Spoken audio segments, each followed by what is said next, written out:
Kapolres Metro Jakarta Barat Kombes M. Syahdudi menetapkan 2 warga menjadi tersangka pemukul dan juga pemaki kata-kata kasar terhadap Saipul Jamil dan asisten pribadi Saipul saat penangkapan berlangsung pada Jumat lalu. 2 warga ini ternyata merupakan korban yang motornya diserempet asisten pribadi Saipul. Tak hanya itu, 3 anggota polisi yang menangkap Saipul Jamil juga dikenakan sanksi berupa pembebas tugasan dan akan disidangkan. Sementara yang menggunakan jaket bertuliskan polisi adalah anggota Polsek Kalideres yang sedang melintas. Namun anggota polisi tersebut tidak terbukti melakukan pelanggaran.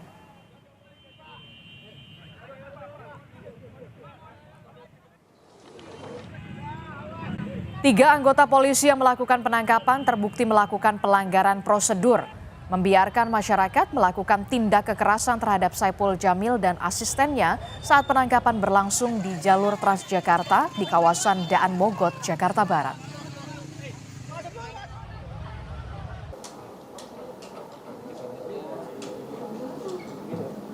Hasil pemeriksaan bahwa memang terbukti ketiga anggota tersebut melakukan pelanggaran prosedur.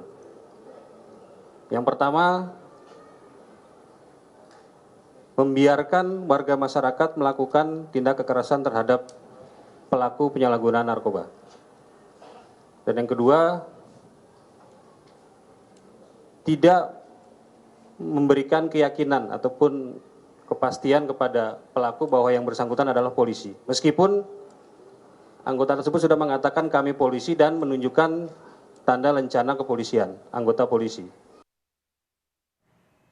Tersangka pemukul asisten pribadi Saipul Jamil meminta maaf atas aksi kekerasan yang dilakukan. Tersangka hilaf karena menjadi korban penyerempetan mobil yang dikendarai oleh asisten pribadi Saipul Jamil saat kejar-kejaran dengan kepolisian.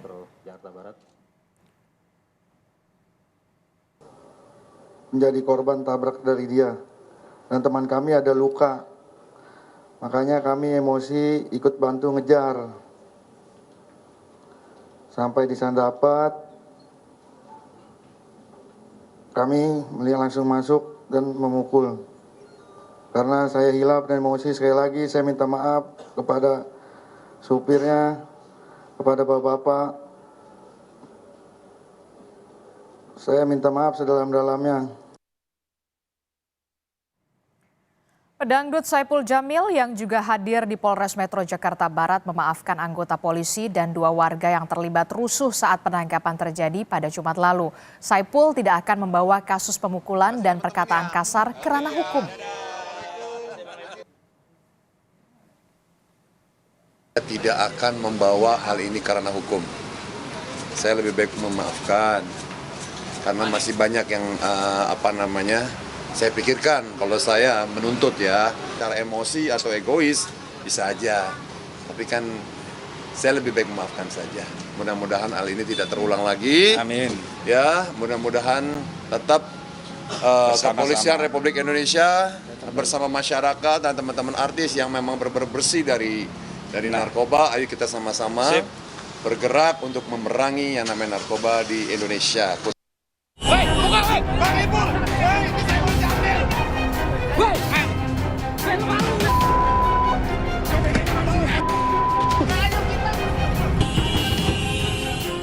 Kasus dugaan keterlibatan narkoba pedangdut Saipul Jamil sudah selesai. Namun yang belum tutup buku justru adalah drama penangkapan Saipul Jamil Jumat lalu.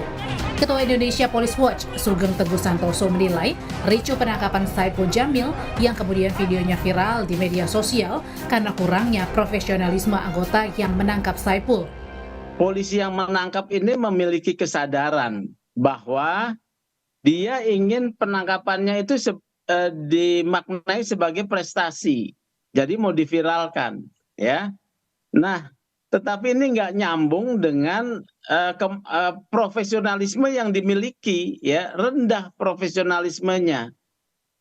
Di kepolisian itu anggota-anggota itu ingin mendapatkan penghargaan untuk bisa naik pangkat, ya. Mungkin ini salah satu upaya yang dia lakukan.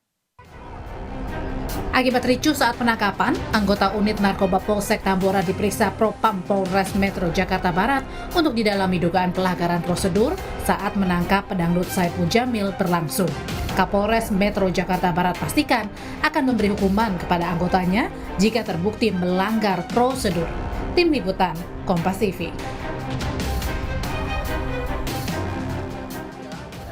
Saudara, 3 polisi yang menangkap pedangdut Saipul Jamil dan asistennya ini terbukti melanggar prosedur. Kita bahas lebih dalam bersama dengan anggota Kompolnas. Sudah ada Yusuf Warshim. Selamat petang. Assalamualaikum, Pak Yusuf. Waalaikumsalam. Selamat petang, Adisti dan pemirsa dimanapun. Pak Yusuf, ini kan kita lihat ya, 3 polisi ini terbukti melakukan pelanggaran prosedur saat penangkapan terhadap Saipul Jamil dan juga kemudian asisten pribadinya. Jadi sebenarnya prosedur penangkapan seorang polisi ini seharusnya seperti apa? Baik, terima kasih Adisti. Ya, kalau SOP penangkapan itu sudah jelas, penangkapan itu ada 2. Ada penangkapan biasa atau penahanan, itu SOP-nya wajib memberitahukan surat penangkapan, identitas yang akan menangkap polisi, menjelaskan apa terkait dengan tindak pidana yang dimaksud secara singkat. Nah, itu 3 hal itu sangat wajib. Tapi kalau itu tangkap tangan, ya tentu hal yang demikian tidak. Surat penangkapannya pasti tidak ada, tapi tetap memberitahukan saya polisi, kami mendapatkan informasi bahwa saudara punya barang bukti yang itu diduga tindak pidana. Nah, itu penting. Nah, terkait dengan pemberantasan tindak pidana narkoba, memang kita sering mendapatkan data dan fakta anggota yang bertugas itu tidak mudah itu menangkap seseorang yang itu mendapatkan informasi di katakanlah membawa barang bukti narkoba, apakah dia pengedar maupun pengguna. Nah, yang ingin didapatkan kan barang buktinya, jangan sampai salah tangkap. Dalam beberapa kasus kan ada salah tangkap. Nah, itu memang tidak mudah. Gitu. Tentu kaitannya dengan ini, Adisti, tentu kami Kompolnas mendukung penegakan hukum pemberantasan tindak pidana korupsi. Yang penting diperhitungkan SOP-nya, gitu ya.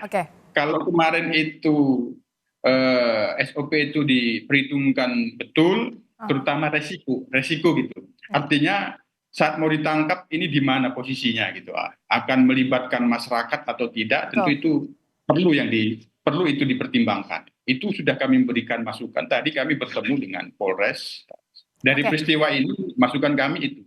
Setiap anggota yang bertugas untuk melakukan penangkapan mampu mempertimbangkan resiko apabila itu berkerumun di tengah masyarakat.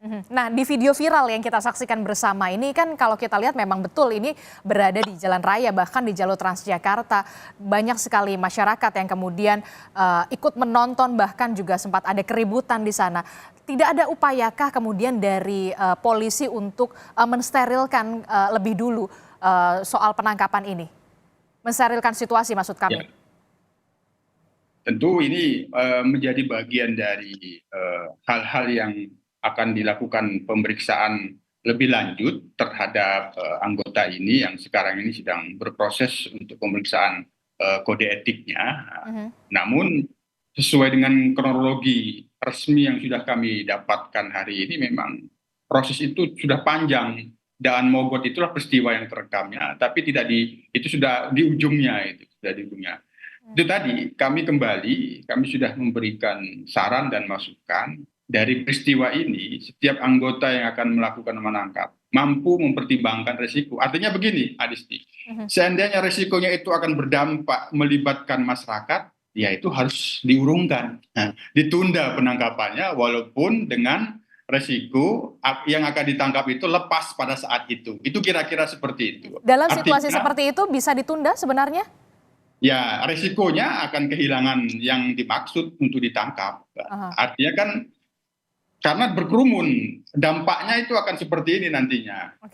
Yang kedua, sekali lagi tentu ini kaitannya dengan profesionalisme. Tugas yang paling utama bukan soal ingin mendapatkan apresiasi, yaitu manusiawi ya. Tapi soal penegakan hukum, tugas penegakan hukum, memberantas tindak pidana narkoba ini tentu salah satu yang paling dikedepankan, sehingga dengan itu profesionalismenya menjadi penting untuk dipertimbangkan, walaupun karena berkerumun dengan masyarakat dan dampaknya bisa melibatkan masyarakat, ya terpaksa ya pelakunya mungkin tidak dapat pada hari itu ya.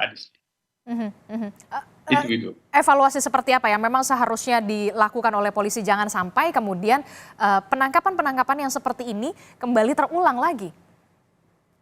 Ya itu tadi, profesionalisme, SOP itu tetap dijunjung tinggi, walaupun pasti di lapangan selalu ada dilema, mengedepankan SOP atau menunda yang akan ditangkap. Itu yang pertama. Yang kedua, SOP mampu dipertimbangkan, namun di situ di dalamnya ke depan anggota yang bertugas akan melakukan penangkapan karena seseorang diduga melakukan tindak pidana mampu mempertimbangkan dan memperkecil resiko gitu. Kalau itu resikonya bisa terjadi akan melibatkan masyarakat, ditunda. Tapi resikonya ada lagi ya, yang akan ditangkap lepas. Tapi masih ada waktu. Kira-kira seperti itu. Baik, terima kasih anggota Kompolnas Yusuf Warshim telah bergabung bersama kami di Kompas Petang. Terima kasih Pak Yusuf. Assalamualaikum.